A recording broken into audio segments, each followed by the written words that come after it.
effects of climate change and pollution on coral reefs. Coral reefs and climate change just don't mix. We need to save these living organisms from not only the climate change, but coral bleaching as well. Climate change is causing the ocean to be warmer, which causes thermal stress that is contributing to the bleaching. Coral bleaching is the expulsion, the symbiotic algae living in its tissue. This causes the tissue to turn white or pale. The algae is a primary source of food and protects the coral from disease. There is a before and after shot.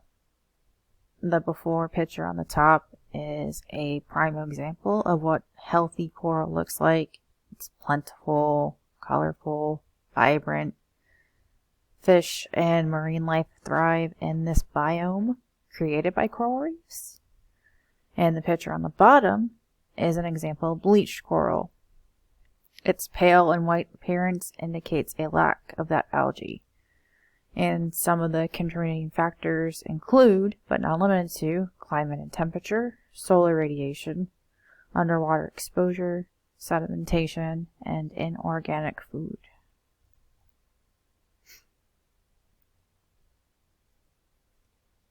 And this is just a picture of healthy, plentiful coral with some marine life. So this is some points on Florida's barrier reef.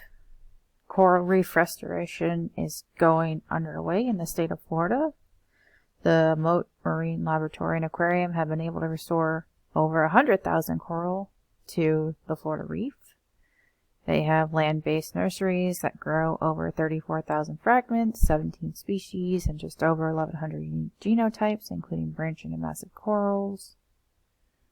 And there's just some more information about the barrier reef. And then Australia's Great Barrier Reef is the world's largest reef system. It is struggling to survive with climate change being its biggest threat. And it is home to a diversity of marine life. And here are some ways we are able to help or save coral reef. Spreading the word is probably one of the biggest things we can do. And also reduce pollution.